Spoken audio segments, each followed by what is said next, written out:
Test, test. Sounds good. Okay. Test, test.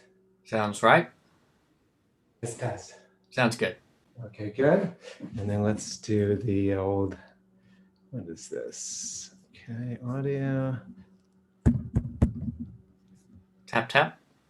Right.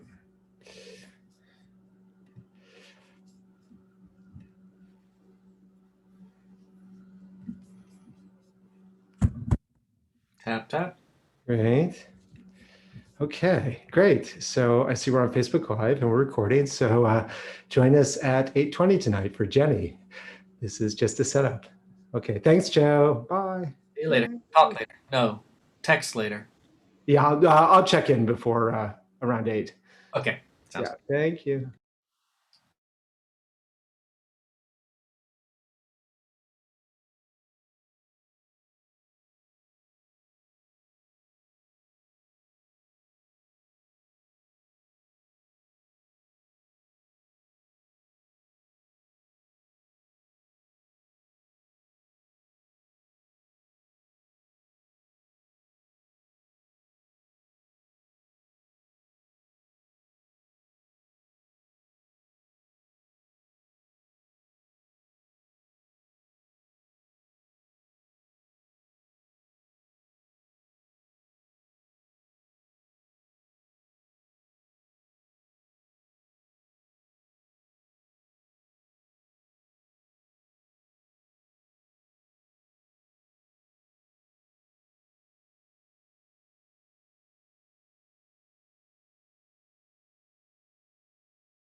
Hey, Joe. Hey there. Hey there. I just want to check in on the sound. So, okay, let me just, there we go. Test, test. Sounds good. Okay. Test, test. Sounds good. Okay. Test, test. Sounds good. Okay. Thank you. And let's just do this. Da, da, da, da, da. Tap tap's good. Okay. Good.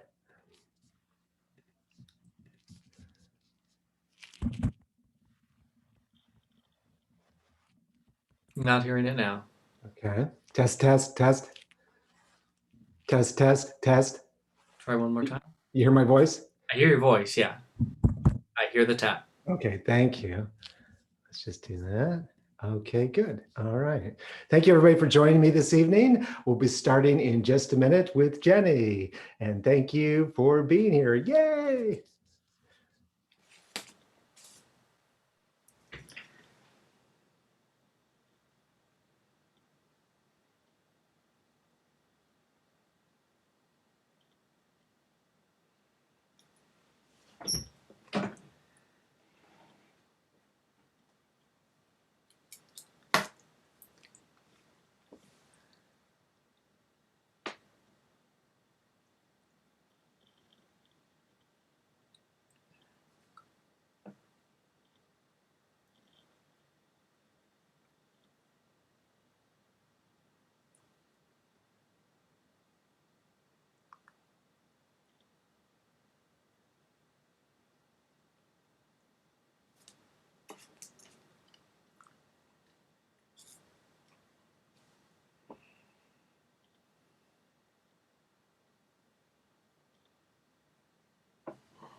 I was dancing in the middle of a huge circle. I was surrounded by people. It was at the Design Center in San Francisco. Woo! And I realized, even as I was so ecstatic in the middle of that huge circle, that this would probably be my last night with Jenny. I mean, we had a whole nother show coming up. I knew that. And there'll be plenty of other times that we would hang out and we would see each other occasionally, very occasionally over the years. But that night was my senior ball in high school. And Jenny was my date. And somehow, miraculously, we were dancing at the huge center of a gigantic group of people. Woo! And all of them, woo! All of them were cheering for us. Ah! Woo! It was my senior ball and Jenny was my date. Woo! 4 years earlier, I was a little 13-year-old growing up with my brother. And I was finally off to high school. Now, the problem is my brother was a genius. I know that word gets thrown around a lot, genius. And who am I to use the word genius, right?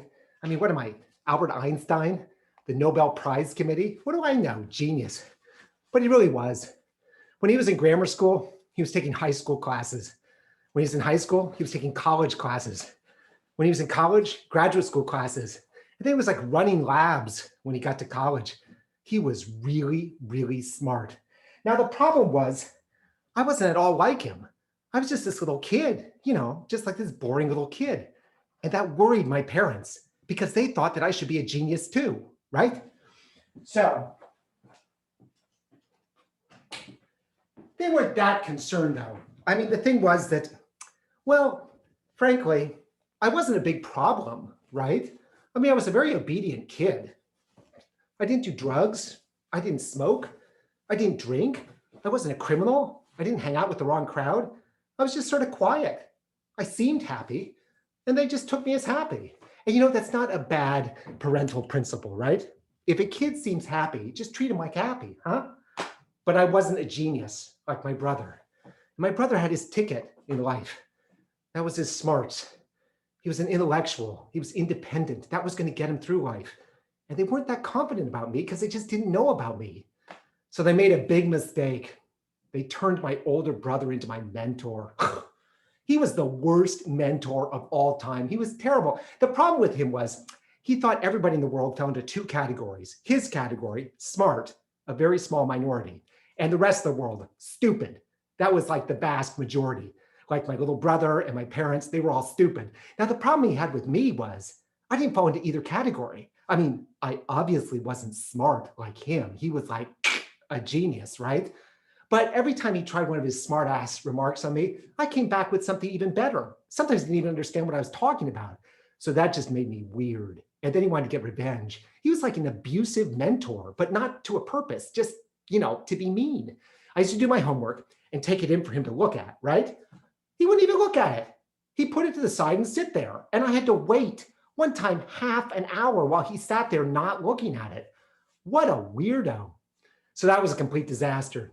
My dad stepped in and he decided that I would take a summer school class in algebra at my high school. That got me introduced to high school and he'd get me ahead in algebra. And the great thing about that was my high school, my new school was 3 miles away. I'd have to ride my bike. That gave me lots of alone time, right? On my bike. And I could imagine that I was on the Millennium Falcon, right? In Star Wars. Or I was in a tank fighting at the Battle of the Bulge.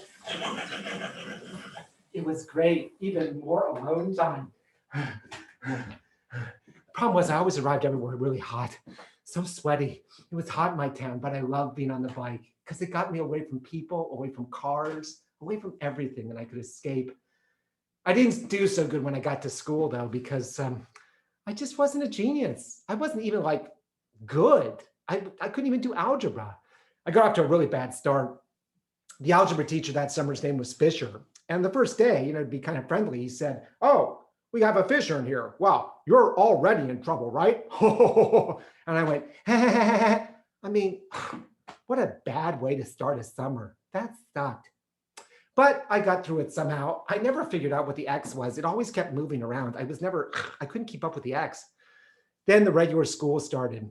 And my brother was assigned now to drive me to school every morning because he was driving one of the family cars. You know what he said? He said he had a 7 a.m. class. And so we had to be there an hour before school started. What? That meant I had to get up at like 5:30 so we could leave at 6:30 so we wouldn't be late. And it was complete nonsense. He didn't have a 7 a.m. class. He would go into the lab with the other physics eggheads, right? And they would just like eat donuts and giggle and fool around. It was so dumb. But I didn't mind my high school. I've been there all summer. It didn't scare me. I sat on the floor in front of my locker and I read books. Mostly I looked at the pictures and I waited for school to start at 8. My college counselor, the one who was advising me on getting into college, she told me I should have some extracurricular activities, So I didn't know what to do. So I went to the film club. Boy, that was weird. All you did was like sit in the dark and watch films. It was completely strange.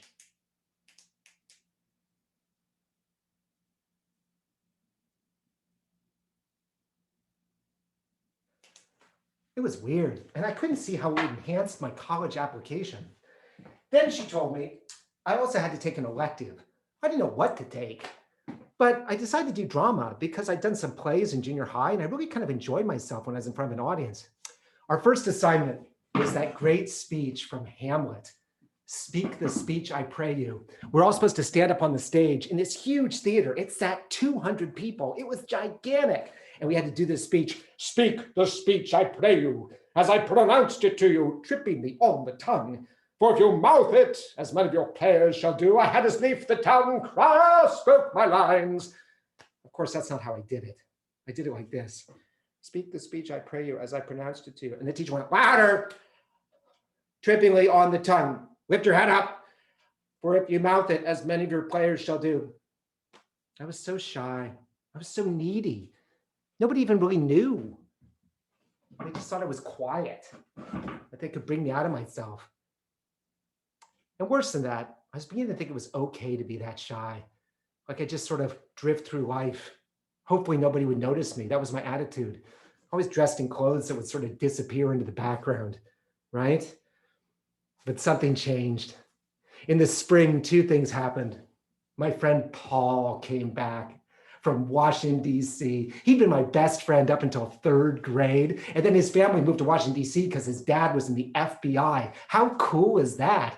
And then he came back and stayed with me for 3 days. We hadn't seen each other since 3rd grade. That was 9th grade.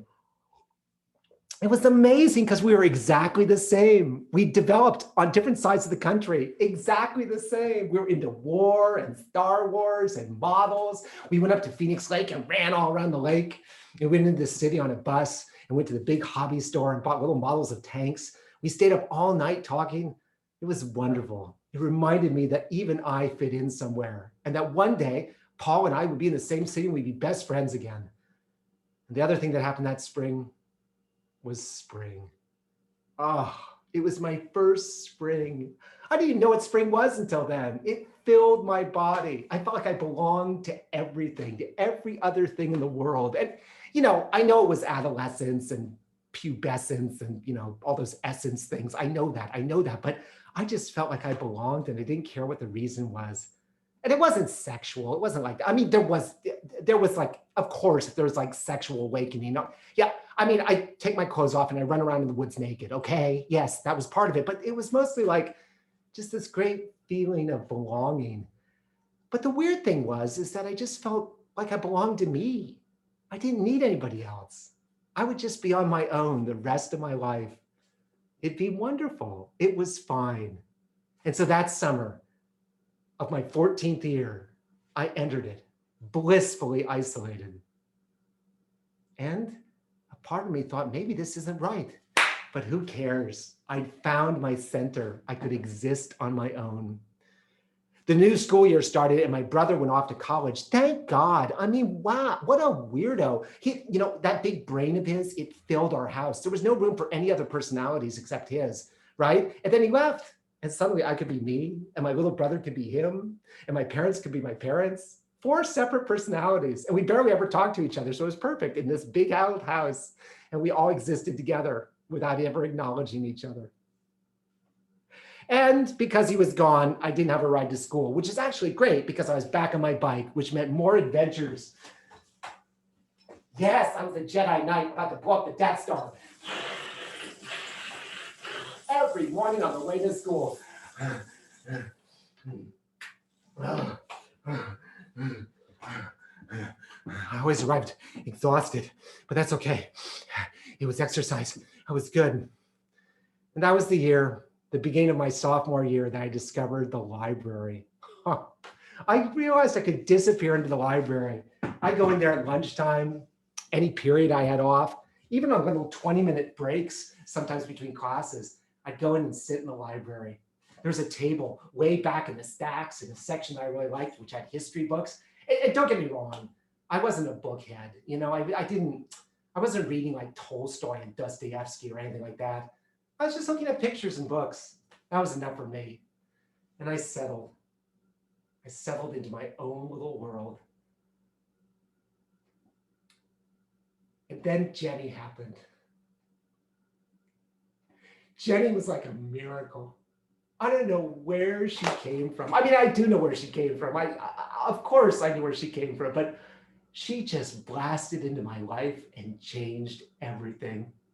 She was in my drama class, and I never noticed her. I mean, I was just too wrapped up in my own thing. I was just totally isolated, even in classes. And one day she came racing into the library and she found me at my table. And she said, "John, I have an idea. They're going to have a drama festival and they're looking for scenes. They want 2 actor scenes. And I thought that you and I could do a scene. Would you like to do a scene with me, John?" I don't know. I mean, I'm not sure. I mean, who was I? Robert Redford? I was acting so difficult. I mean, what other offers was I getting? Yeah, I'm just not sure. Well, I have a scene for you to read, John. It's in this book, right? Just read the first scene. It'd be really good for us. You could play the man, I play the woman, okay? Read it, tell me what you think. It was some stupid book, a play called Androcles and the Lion by George Bernard Shaw. So I started reading it. How dumb. Ugh. It was like this fable. It was like this couple, Androcles and his wife Megara, in ancient Rome, and they were fleeing the Romans because they were Christians, right? And they had this big argument, and then this lion came on at the end and tried to eat them. It was so stupid. And the lion had like a thorn in its paw, and Androcles pulls the thorn out of his paw, and then he and the lion dance. I thought it was so childish. I'm so insulted that she thought I should do that. I didn't even talk to her. I just sat there in the library. I was annoyed. She came in another day and she said, "Did you read the play?" "Yeah, I read it." "What'd you think?" I thought it was really stupid, It's just like this couple, they argue, and then this lion comes and like tries to eat them, and then he pulls the thorn out of him and he dances with the lion. I just think it's so stupid. I hated it. "Oh, okay. Well, what would you like to do instead, John?" Now, you see, there's a rhetorical moment going on here, right? Because she's taken me from, "Do you want to do it?" to, "What are we going to do instead?" Right? She was very clever that way. And I didn't have a response. So I thought, well, there's this book. I really like this book. This is my favorite book. The Thurber Carnival by James Thurber. Yeah, I've heard of him. Yeah, I'd like to do that. "You want to do this whole book, John?" "No, just the first story. I think that'd be good for us to do." She said, "Okay, I'll read that." And she sat there and read it. She read the whole story right there in front of me. It was called The Woman on 147. And she just read it in front of me. I mean, this was like a 6-page story. That took me like a week to read. She just read it and she said, "Okay, I read it." I said, "Yeah, that's a good story." And she said, "John, it's not a play. It's not a play. This isn't a play." I said, "Well, what difference does it make? I mean, it's got 2 characters in it, a guy and a woman, so we can do that." "John, it's got a big difference because it's not just those 2 characters. There's like 15 other people in this, John. How are we going to find 15 other people? It's supposed to be a 2-person scene. And they all come in, they say one line. We can't do this. It's not a play." "Well, Androcles and the lion has a lion in it. I mean, that's stupid. Where are we going to find a lion? I mean, what are you going to do? Like have a kitty cat? Like, meow, meow. It's like stupid. It's like we need like an MGM lion. It's stupid. That's stuff. John, what are we going to do? We have to decide right now. They want submissions. You see, another rhetorical leap. It's no longer, what are we going to do? It's like, we have to decide right now. She was so clever with me. And I said, well, I don't know. I mean, I don't want to do that weird thing with the lion.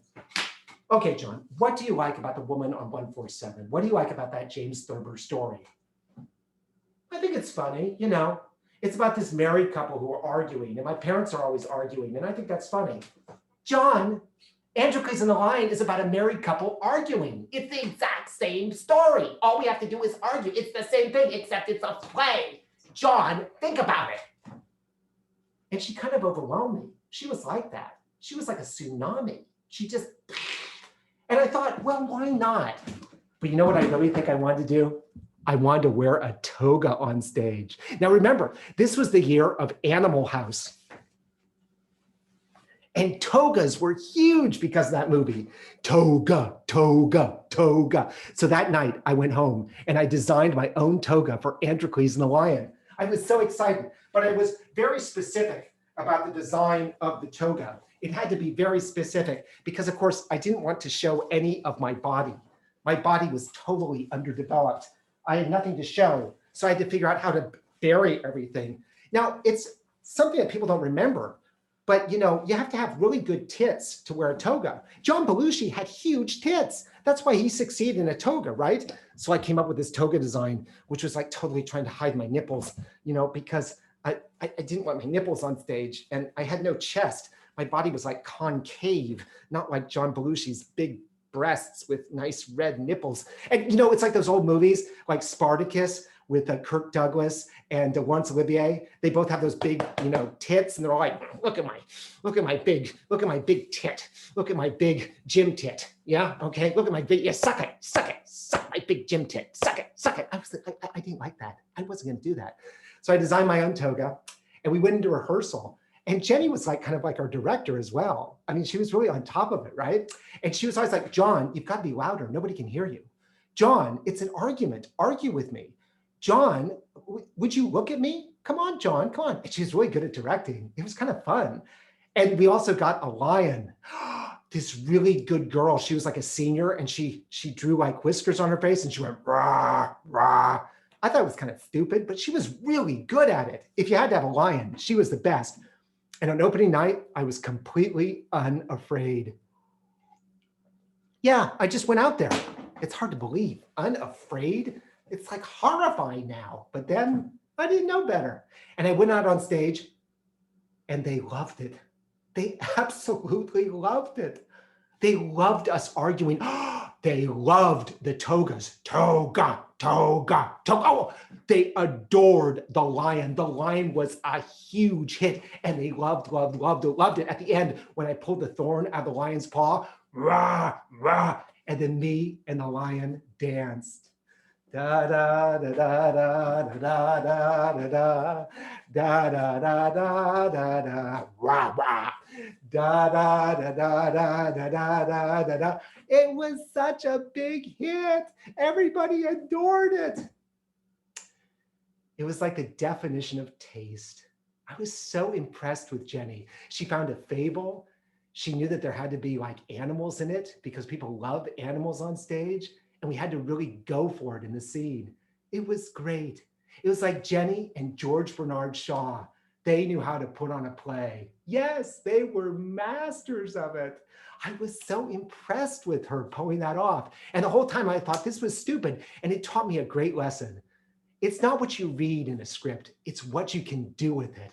And she knew that me and her and some lion, we'd find them, would be wonderful. It was great. And after the final performance, Jenny came backstage and she said, God, you are so professional. And I said, oh, thank you. No, you didn't crack up at all tonight. I said, well, why would I? I was Androcles. I was in character. She said, yeah, but everybody in the audience was cracking up. I said, why? What do you mean? They were all giggling. Were they? Yeah. Well, it's a comedy. No, they were giggling at the wrong spots. Why? John, didn't you see? My boob popped out. My boob popped out on stage. I had to like shove it back in. You didn't see that? Oh, no, I never noticed. That probably told her something right there, right? Yeah.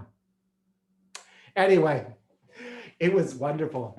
That was our sophomore year. And from that on that year, Jenny went from triumph to triumph. She was like a force of nature. She was like a cyclone in my life. But it wasn't just in my life, it was everywhere. The next show was The Little Prince, a musical. And Jenny, she played the queen of this tiny planet. And Jenny at 14 was very, very small.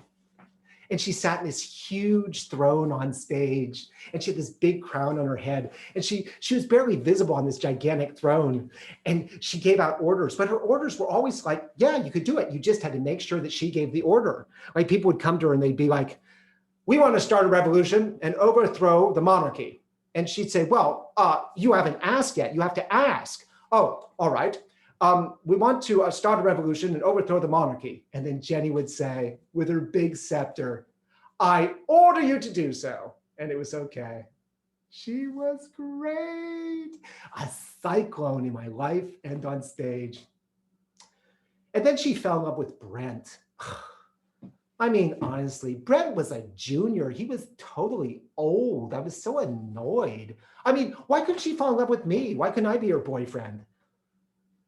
Well, I guess the fact that I never showed any interest might have something to do with it. You know, she probably figured that I wasn't really interested in girls. Remember the boob incident?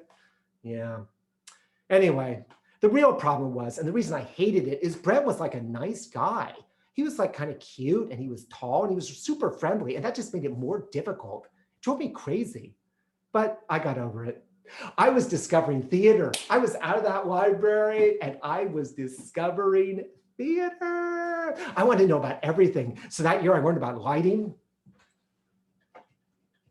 I learned about sets and set construction. I learned how to hold a hammer. You know, when I went in there, I held it like this. Now I held it like that for maximum swing. Huh. I learned about sound. Boom, boom, boom. I learned about directing. And I learned about playwriting. And I was reading Shaw. All the time I was reading Shaw. Shaw had captured me. I loved Shaw. And at the end of the year, I was in a big musical. And I had this great costume. And I was on stage like in a bathing suit and a little cap. And I said, we've got to have that certain thing called the boyfriend. And the actors in the show were so good. And there was this actress named Karina, and she played like this old French madam. And she'd been in love when she was young, and she sang the song, Fancy Forgetting the Love That We Knew. But Karina decided that every time she entered the stage or left it, she would sing that song, just like hum it. It was amazing. La la la la la la la la la. La la la la la la la la. I didn't even know you could do that. I thought you had to do what was written on the page, right? And I realized again that a script isn't what's on the page, it's what you bring to it. And you can bring anything to it if it makes sense on stage. It was such a great thing. And regardless of Brent, Jenny was always there, always inspiring me. One thing that really inspired me that she always did was she was always reading. That's something my father did. I think she read almost as much as my father. She was always reading a book. And that's when I started picking up George Bernard Shaw and reading him. And I loved everything he wrote. I loved even the prefaces to his plays. They were so interesting. And he said something that was devastating to me. He said that school is a waste of time. Nobody should go to the university. And everybody at my school was supposed to go to the university. That's what our school was there for. But he said, no, school's dumb. He said his high school was dumb. And that's when I discovered skepticism, because he was the most skeptical person of all time. And I became skeptical about him because I thought if I hadn't come to high school, I wouldn't have met Jenny. I wouldn't have been in a musical. I wouldn't have been in a toga. I wouldn't have danced with a lion. I wouldn't have had any friends. So even I became skeptical of George Bernard Shaw, who was the most skeptical person of all. Well, that summer, Brent broke it off with Jenny. Yeah, it was really sad. He ended it. I told him once I thought it maybe was because she was too clingy. She was always like holding him, holding him. I said, you're like his barnacle, you know, he's like a rock and you're just like stuck to him all the time, stuck to him. And, you know, he's a junior. He doesn't want to get married yet. Maybe when he's a senior, he'll want to marry you. But I said, yeah, maybe you were too much of a barnacle, barnacleism. And I felt bad because she was so sad that summer. So I decided to ride up the hill to her house. She lived at the top of the hill in Larkspur on my bike to visit her.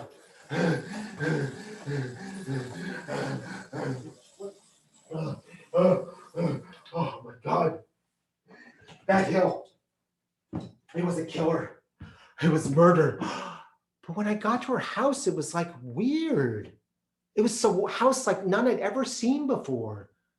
It was fascinating. You see, my parents' house was great. It was huge. It was like this colonial house with these big columns, really show-offy. They were such show-offs. And people used to drive up the lane, they'd be like, wow, impressed. But when you went inside, it was just a house. You know, you were just inside a house. But her house was amazing. You see, her father was an architect and he'd actually designed it himself. And it was on this beautiful ivy-covered slope. And you crossed a bridge. It had its own bridge to get into it. And you walked inside and, oh my God. Every wall was a floor-to-ceiling window. It was all windows. It was a grand modernist masterpiece. It was incredible. And those beautiful views out over Larkspur, cypress trees, Monterey pines, redwoods glistening in the rainfall, and off in the distance, little rolling hills. It was magic in there. And the best part about her house was Jenny and her parents. They were like no other parents I ever met. She had a brother, but I never saw him. I mean, he was like this tall, handsome guy who was older than us, but he was never around, but they always were. Every time I went over there, her parents were there and they were so sweet. They'd always say, John, come talk to us. Come on. You know, my parents were totally friendly and their friends were totally friendly. But with them, it was always like, so where do you want to go to college? Good school, but Harvard's better. You know, that's how they talked. But Jenny's parents like, come talk to us. And her mother reminded me of Diane Keaton and her father of Tony Randall, except with glasses. And they were always taking the piss out of me. I mean, they always thought I was like full of it, but in a friendly way. They're always like kind of teasing me about my things. So I'd go in and I'd talk to them. And I sat down and they'd be like, John, so what do you think of President Carter? Oh, he's stupid. I hate President Carter. You know, the Tehran hostage crisis, he doesn't do anything with those guys. He's so stupid. And he sent those helicopters to get them out, and the helicopters all crashed. What an idiot. Oh, John. So did you like President Nixon? Oh yeah, Nixon was great. I love Nixon. Nixon was like a liar and a cheat and a criminal and a crook, but he was a really good president. I really admired that. You know, John, when Jenny was a little girl, just almost a baby, she used to be in a backpack on our backs and we marched against the Vietnam War. Yeah. Oh, protesting wars is so stupid. I mean, what's the army for? I mean, you know, that was dumb. We should have won that war. We should keep fighting it. We should go back and fight it some more. So what are you doing this summer, John? Well, I'm taking theater classes at the Belrose Theater in San Rafael, the Belrose Theater School. And I'm studying ballet and tap and acting and singing. Oh, can you sing a song for us, John? Oh, yeah, I can sing this. Oh, this is a good song. Okay. Rihanna rings like a bell through the night, and wouldn't you love to love her? And they all laughed. They thought I was a big old ham. And then they said, dance for us, John, dance. I said, oh, okay. I can do a shuffle off to Buffalo. That's probably my best thing, but I can only go one direction to the left. This is a shuffle off to Buffalo. I need a stick and proper dance shoes, but this is it. I spent so many wonderful afternoons hanging out with her parents. They were so smart and creative. They talked about movies and theater, and they just loved talking to Jenny and me. It wasn't like they were her parents. It was more like her brother and sister. That fall, we were back at school and we were juniors, and Jenny and I did this really evil ass play called Monkey's Paw. This thing is nasty. And we played this middle-aged English couple. Yeah, we were always like married, this older couple, that was us. And we had a son named Herbert, who we loved. He meant everything to us. He worked in a factory. He was 19. And what we wanted most in the world was to buy our house. We only owed £200 on the mortgage. If we could pay that off, we would own our house. And a friend of ours came over, and he had with him a monkey's paw. And he said, "Do you want this? It'll give you 3 wishes. If you wish on it, 3 wishes." And Jenny said, "Yes, of course. We'd love it. Please give it to us." And he said, "Be careful." The last person who had this, their final wish was they wished to die. So we took the monkey's paw and we wished for £200 to pay off our house. Nothing happened. Next morning, our son Herbert went off to work, and we were at home, and at 5 o'clock, somebody knocked on the door. We opened the door. It was a man from Herbert's factory. "Hello. I'm afraid there's been an accident. Your son fell into some machinery at the factory. He didn't suffer." And Jenny said, "Oh, thank goodness." What? No, he didn't suffer at all. It was quick. The company wanted you to have some compensation. Of course, the company is not liable, but we did want you to have this small sum of money, which we know could never be enough. It's £200 for you. I'm so sorry."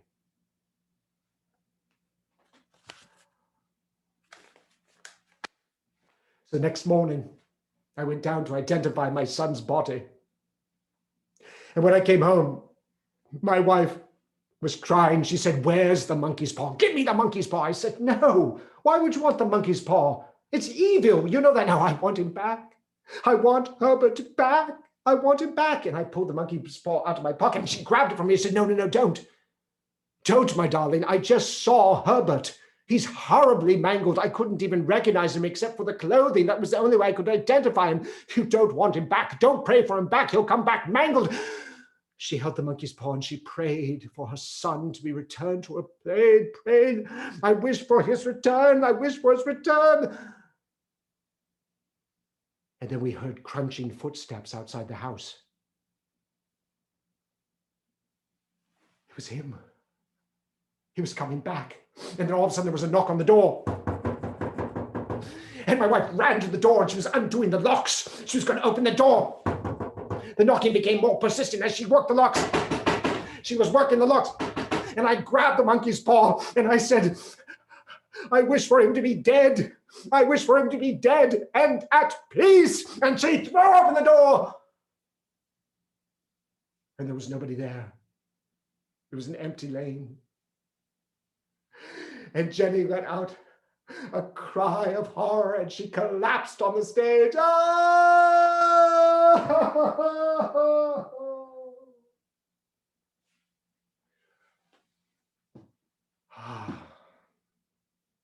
Meanwhile, every night I read more Shaw. Inspired by Jenny, watching Jenny read, I dove into my Shaw, and he wrote all the best books on all the great playwrights. He wrote the best books on Ibsen, the quintessential Ibsenite. And he wrote the best book on Chekhov. It was his own play, Heartbreak House, a tribute to Chekhov with a great preface about how great Chekhov is. And he wrote the best book on Wagner. Yes, the perfect Wagnerite, which of course was George Bernard Shaw. And he wrote some great stuff about Shakespeare, and he paid Shakespeare the ultimate tribute. He wrote his own Shakespearean play. Amazing. And that inspired me to write my own Shakespearean play in sonnets, in verse. And Shakespeare was great for me to perform because that was the one part of my body that was developed. My thighs, they were like really chunky, and my calves were pretty good too. So I would look great in tights. And I wrote my own Shakespeare play. It was so much fun. And then Jenny did something absolutely amazing. She created the best thing that I'd seen so far. It was a musical, and it was called Cinderella. It was based on the fable Cinderella. And it was amazing what she came up with. First of all, she got all of us in the show to write one scene each, right? So I got to write a scene. It was the first thing I'd ever written. She empowered me. I was playing the Duke and I got to write a scene. Also, it was 90 minutes long. It had songs and, oh, this was great. It had animals. It had animals in it. So there was like a cat. The actress who played the cat was great. And she was always chasing this mouse. And so the cat was like, and licking and scratching. It was great. It was just amazing. I loved it. I absolutely loved it. And the mouse that she was chasing, it was like this little kind of spark plug kid, right? He was really kind of tough and he had whiskers and he was always like running like a little spark plug mouse, right? And his name was Danny Daniels, right? And I'll get back to him later, Danny Daniels. He'll come up later. But the show was wonderful. And she cast these really beautiful actors, Spike and Carol as the prince and Cinderella. It was incredible, this production. I loved it.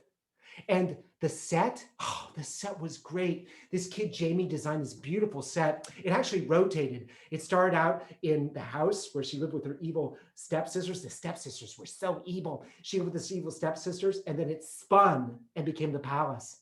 And then it spun back to the house. It was so gorgeous. It was such a wonderful production. I was so impressed with Jenny. She had like taken in all that George Bernard Shaw stuff, right? Keep it short, keep it moving. Have animals because the audience loves animals. Have an allegory, right? Social justice, always fight for equality and social justice. It was an inspiring production. And that year I didn't have enough of dressing up on stage. I wanted to dress up more. So I started raiding my father's closet, right? And he had all this amazing stuff in his dressing room. I actually discovered in there an ascot. When on earth did my father ever wear an ascot?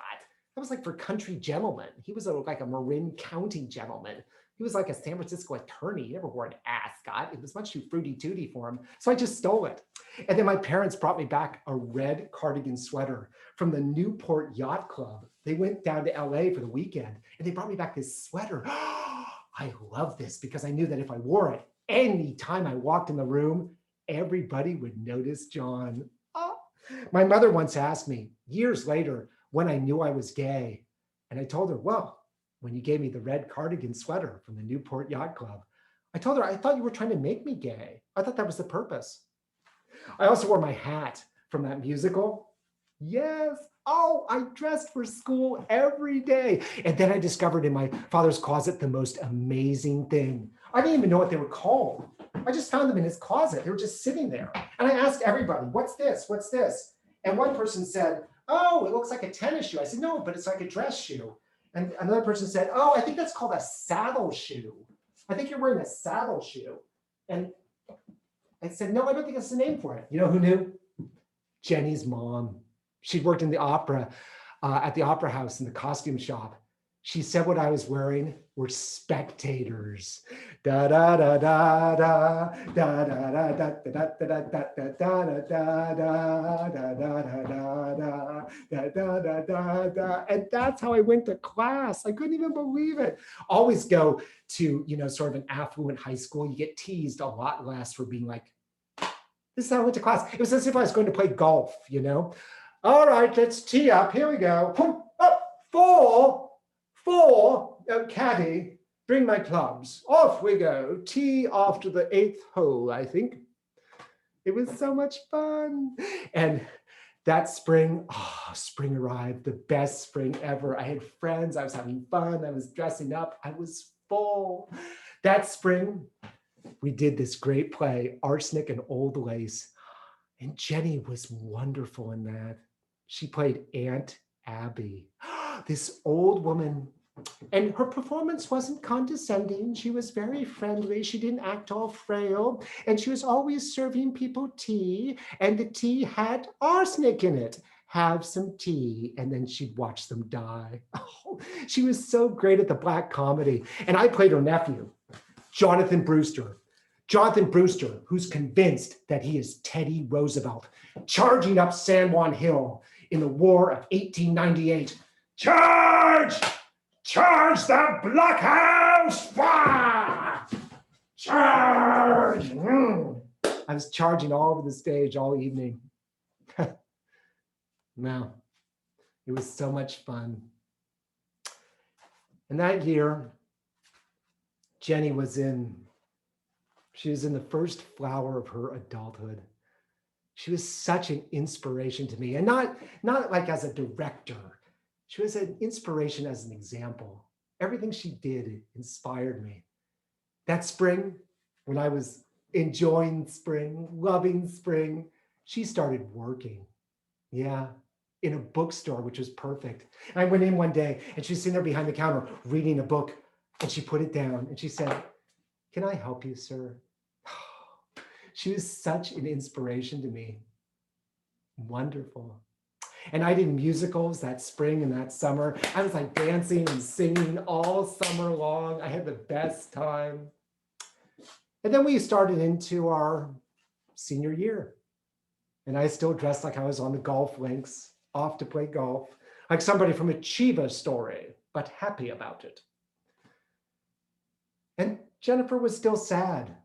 I couldn't figure out what it was. I mean, it had been a year since Brent. We never discussed it. There was just like this tristesse about her, not explained. But we were so close then, so close to each other. And, I became her rock. She would barnacle me. She was always like holding me, like holding on to me and putting her head on my shoulder or taking my hand. And at first I was such a baby. I treated her like my mother. I was like, "Don't touch me, don't touch me, don't touch me." And then I just decided, well, why not? If it makes her happy. But I think really it made me happy. And I just like being held. And there was nothing between us. And we didn't even wonder about that. It's just the way we were with each other. And then in our senior year, Jenny was cast. She was cast in the play that would be the culmination of her acting career, an incredible role for her in Night Must Fall. She was an ingenue. Finally, she plays somebody her own age, somebody kind of like Jenny. And I was her paramour. We no longer were an old married couple. We were a couple that was falling in love. But it was a very interesting play because Jenny, she was playing somebody in her 20s, an English girl who wanted love, wanted romance, was desperate for something exciting to happen to her. And I played a Cockney lad. And I was interested in her. Olivia was her name. My name was Dan. But I was interested in her for a bit of fun. I wasn't serious. And the other thing about me was, though nobody knew it, I was a psychopathic murderer. And we were so excited because here we had two fat roles, a romantic play in kind of a thick way, right? Because I was like killing people. Well, we were so excited about this project. We got the scripts, I rushed home, I read it, and I was so bored. I thought that play was so boring. I was like so depressed. I was like, this is my big play? Wow, this is nothing. I forgot the number one lesson of theater, what I'd learned in Androcles, what I'd learned from Karena, watching her go across the stage, and Cinderella, all of these things. It's not what's in the script, it's what you can do with it. It's what you can bring to it. It's the extras, it's the roar, rah, it's the dancing, la, la, la, la, la, la, la, la, la. It's the animals, it's the joy, it's the fun that you bring to it as an actor. I forgot that. I forgot that as we went into the rehearsal process. My big scene, it was such a great scene. I killed two women, mutilated their bodies.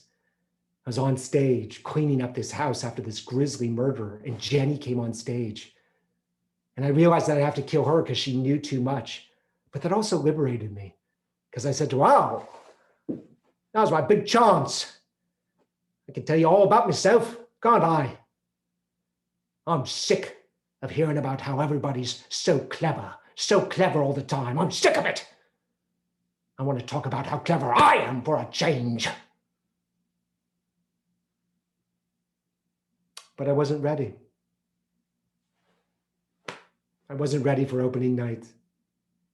I was forever getting off book, learning my lines. I had no energy in rehearsal, no imagination, no creativity. And the director didn't do anything. He didn't drill me on my lines. He didn't yell at me. And Jenny just looked at me like she was disappointed. She always looked so disappointed in me. She'd never looked that way before. And it wasn't their fault. It wasn't their responsibility to get me, an actor who'd done all these plays, to give a good performance. But what could I do? It was spring. I had my driver's license. I didn't want to study my script. I didn't want to worry about rehearsal. I wanted to drive the car around Marin and listen to old musicals and visit my friends. Consequently, the show opened and I wasn't ready. Jenny's big scene was when I read from a newspaper. And I was like barely literate. I could just barely read the newspaper. And I was reading this catalog of horrible things that this murderer had done. And nobody on stage, the whole cast was on stage. None of them knew who the murderer was except Jenny. She knew it was me. As I read these things, she was horrified by what I was reading, but also, and this is what was so great about this acting challenge, she was excited by it. She was becoming excited by how adventurous this guy was that she'd fallen in love with. It was like a great moment for her to stand there and hear me read this stuff from the newspaper. And I read, "The murderer committed the crime in the forest, most likely stripped naked before and cleaning himself afterwards in the forest lake. He buried the body shallow in an open pit, cunningly chancing it being filled, which it was. It was the next day, the 11th. The body was nude. Attempt had been made to turn to foot of next column. Attempt had been made to eradicate fingerprints with a knife. The head was severed by a skilled person, possibly a butcher. The murderer." As I read that speech in rehearsal, Jenny went through a whole series of emotions. I sounded so uneducated, but also clearly I'd done these horrifying things to this body, and I'd done them while I was naked. She was getting aroused. She was getting horrified. It was a great scene. And opening night, I had not memorized it. So I wrote it down on a newspaper, right? I wrote all my lines on the newspaper, and I told the stage manager, make sure this is the newspaper that's put on the couch, because that's what I have to get when I read the paper. And I went out there, and the newspaper on the couch was blank. It had nothing on it. They'd sent out the wrong newspaper. And I had to improvise that speech because I never learned it. A body was found.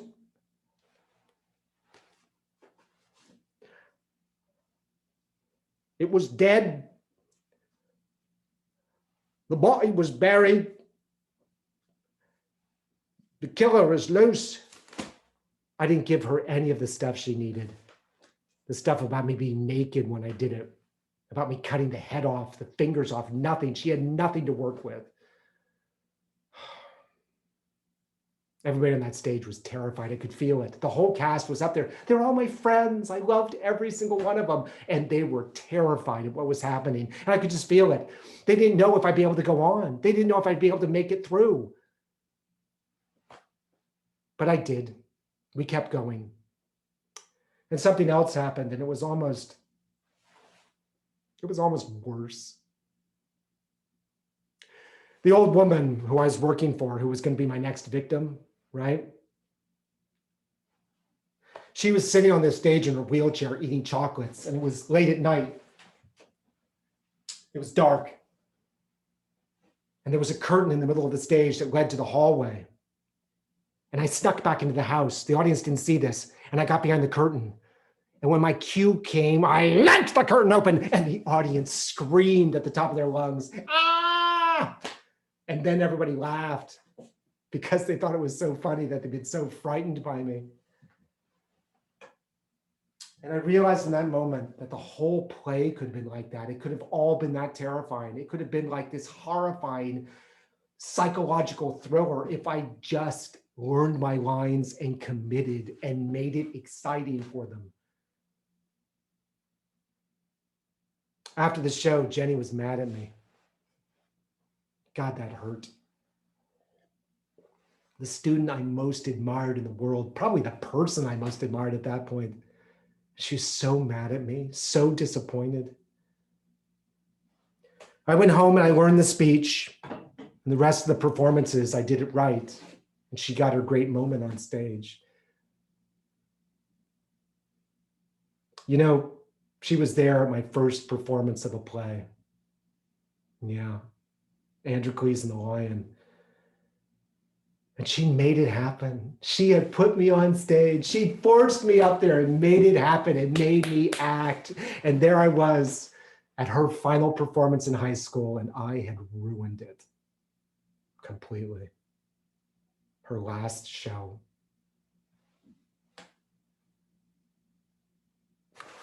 Well, Night Must Fall wasn't my last show. I was cast as the lead in the Big Spring musical. Oh, it was great. I love that show. I loved it, but that's not fair because that show didn't need my love. It was a musical. It had all those great songs and all that dancing, and all those great short scenes with all that comedy. It didn't need our love.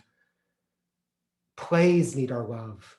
Complicated plays need more love. The more complicated the play, the more love it needs. And my love was wasted.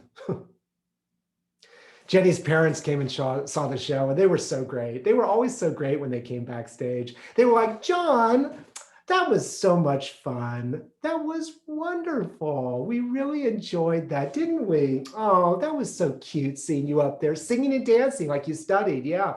Now, we were trying to figure out, are you a ham or are you a show-off? What do you think he is, ham or show-off? I think he's a show-off. Yeah, I think you're right. I think he's a show ham-off. That's what I think. They always took the piss out of me. They always brought me down a notch, but that was okay. They were like my buds, right? They were just my buddies backstage. And during the rehearsal for that show, one night, late at night, I decided I had to do something. So when rehearsal was over, I went out and I got on my bike because I figured this has to be done on a bike because I think the car had messed me up and taken me too far away from my responsibilities. I had to get back to the bike. So I got on my bike and I rode up Jenny's hill, that steep hill in the middle of the night. It was so steep, that hill. And when I got there, I was panting, but I was really quiet. And I snuck down into the ivy on the hill below her house, right beside that little bridge that led to the front door. And I picked up some pebbles and I saw Jenny up there in the house walking around.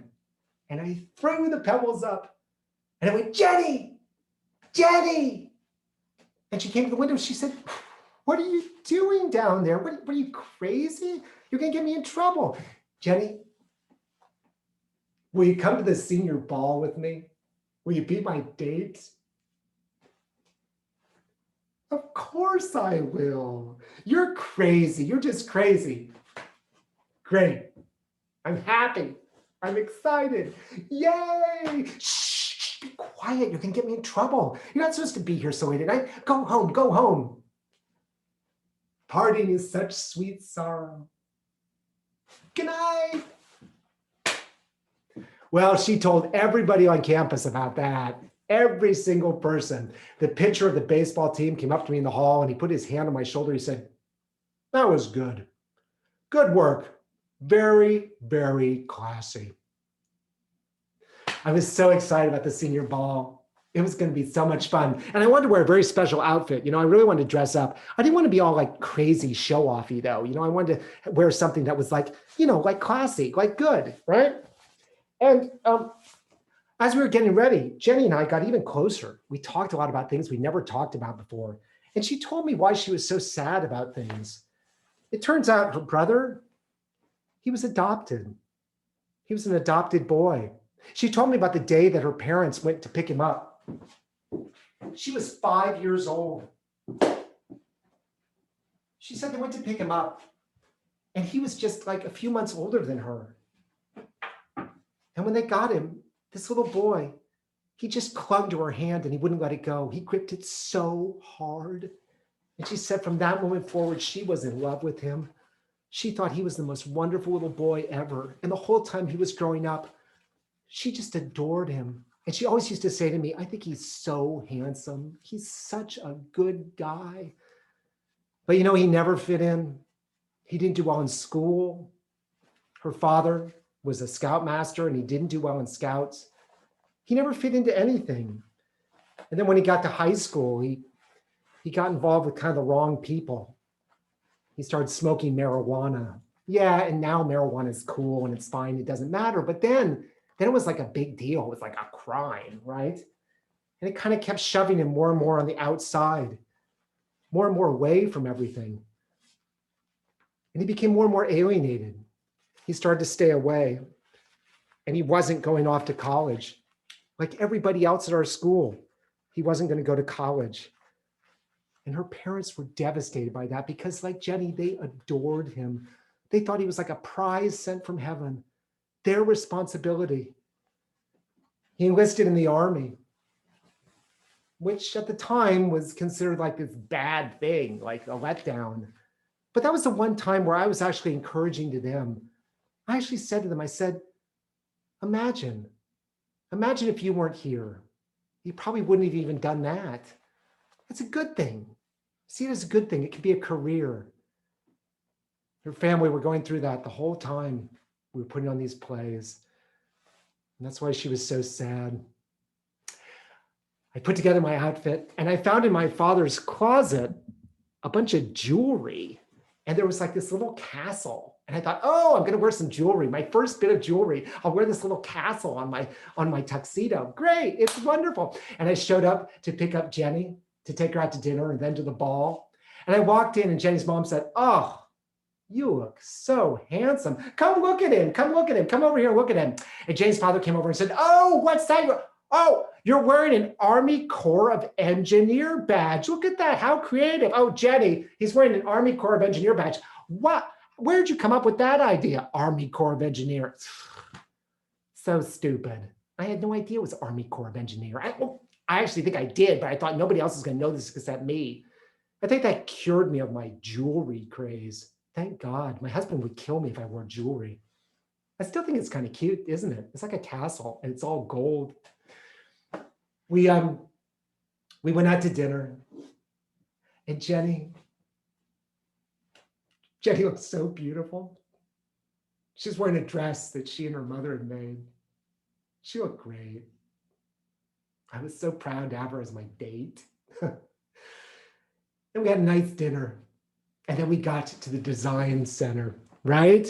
And we ended up in the middle of that huge circle. I don't know how it happened. The music was playing and suddenly everybody formed a big circle dancing. And for some reason, Jenny, the big old ham, the two of us and I went into the center of the circle and started dancing. And it was like totally naughty. It was like this raunchy dancing. I don't know where this came from. It was crazy. And there we were at the design center for my senior ball. The end of the best 4 years of my life up till then. Yeah!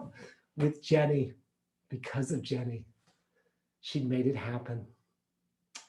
And then, you know, we were flying and the ball was over. We had our picture taken and we thought, well, let's go hang out. We'll go to a party. And I kind of had this idea that, you know, I should do something romantic. You know, it was like, I mean, all this time spent together and I like never made a move on her. And I thought, well, you should make a move. I was like, I didn't even know what a move was. I mean, I'd heard the word, right? I didn't even know where to begin. It was so stupid. So I don't know. We went to this party and we ended up on a bed, but not her and me. It was like her, me, and like 10 other people on this bed. And it wasn't even like sexual. It was just like this big pile of teenagers in tuxedos and ball gowns on a bed. It's like, what? And nobody was even groping each other. It was just like a pile of people. And we were all singing like pop songs, like the Ramones and Kiss. I mean, I hated that music. It was the weirdest party. And then I drove Jenny home, and we drove up to her house, and I thought, oh, okay, you should do something. I mean, that's part of like a date, right? I mean, you don't really do this stuff, but you should do something. This is your senior ball. You should do something. It's just like, okay, so it's time to do something. And and I dropped it off, and she leaned over and she gave me a big kiss on the cheek, and she clung to me like a barnacle, put her head on my shoulder, and then she just got out of the car. And I quickly hustled out of the car and held the door for her and walked her to the front door. And she gave me another kiss on the cheek and she went inside. I thought, wow, she's happy. I wouldn't have known what to do anyway. And that was the end of my last big night with Jenny. And I'm sure George Bernard Shaw would think that we were hopelessly bourgeois, right? But it was wonderful. It's like one of those silly things about high school, which obviously he didn't get growing up in Dublin. It just kind of works. I don't know how. Jenny and I stayed in touch through college. Occasionally we get together.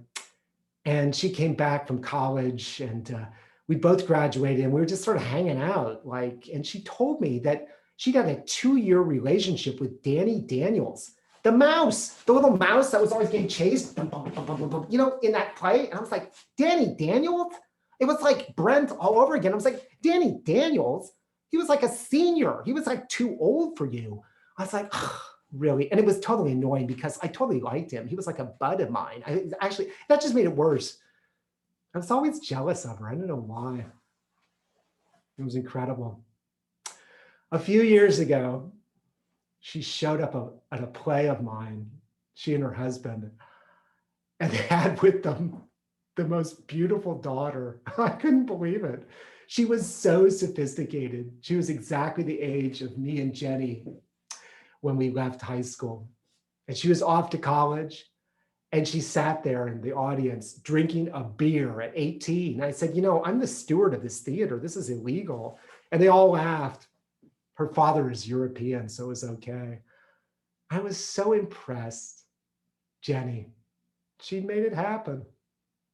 And I thought about her and George Bernard Shaw and about social justice and the things that she always believed in, believed that you should put on stage, turn into fables. And, Shaw is such an interesting character, because of course he was like this big liberal, right?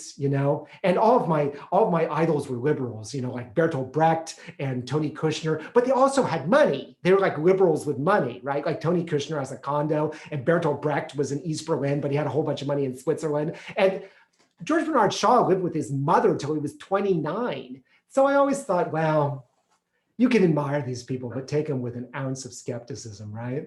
Because you never know. It's weird to read his stuff now. It doesn't sound cynical, but it sounds very, very skeptical about everything. But I think he's still arguing the same things that we're all arguing. And Jenny always believed that stuff. Marching against wars, helping people, right? And reading. She was the big reader. And that might be the greatest thing she ever gave to me. Quite aside from getting my butt up off of that library, getting me out of myself, turning me into a little social butterfly who couldn't stop dressing up, going on stage. She gave me a love of reading. And reading's unique. It's something that fewer people share with you than anything else, because everybody can watch a movie, everybody can watch TV, everybody can listen to music. But if you read a book that you like, there are probably not that many people in the world that are reading it. It gives you a unique perspective. You can say all sorts of witty things from that book and people will think that you made them up, right? That's the best thing about being in a Shaw play. You can drop quotes all over the place and people think you're just really clever. It wouldn't have been high school for me without Jenny. She made it happen. From togas to her boob falling out, to dancing in the center of a huge circle with all the high school seniors cheering for us. How did that happen? From the kid who was sitting in the library alone, looking at pictures. It happened because of Jenny. Thank you so much for joining me. I'm John Fisher, and this has been Jenny. And we have a bunch of programs coming up here at Theater Rhinoceros. We have a reading coming up in April. We have a benefit coming up on April 2nd. It's free, but we're hoping you come and enjoy yourself so much that you help us out with a donation. So join us for that. And I have my next essential service project next week called The Farm. So join me for that Thursday at about 8:20. And tonight's was my 52nd, which is great for me, but it means that we've been sheltering in place, dealing with this pandemic for 52 weeks. It's been a year. Can you believe it? So thank you so much for joining me for this piece. It was both a joy to create and kind of horrifying at times, because I'm not sure I could ever live up to the idea I have of Jenny. But I really appreciate you being here to watch it. If you'd like to support this program or any of our programs, you can make a donation to Theater Rhinoceros. There's my COVID-19 Theater Rhinoceros address, John Fisher, Theater Rhinoceros, 91 Central Avenue, number 102, San Francisco, California, 94117. Or you can go on our website, therhino.org, therhino.org, and make a donation there through PayPal. So many of you have been so generous through all of this, and we really appreciate it. And we're committed to putting on free stuff because we know how weird this whole live thing is. But your donations are always just like the most joyous thing, right? And so thank you. Thank you so much for making that possible. And thanks again for being here tonight. My 52nd about one of my favorite people. Good night.